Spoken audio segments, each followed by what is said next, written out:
Hello everyone, this is Dr. Hemi again. Today I will talk about the dietary precautions which we should take when we are on GLP-1 agonist-like medications. For example, semaglutide or tirzepatide, which are available nowadays and are being used commonly. So first and foremost, take lighter meals, smaller, more frequent meals instead of having big meals at one time.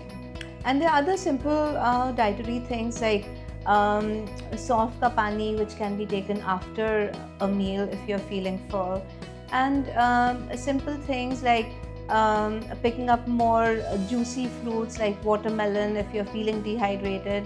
If you're having any issues with diarrhea, as can be there with the medications at times, make sure you're keeping yourself hydrated with coconut water or lemon water, or things like cucumber, which can be very helpful during that time.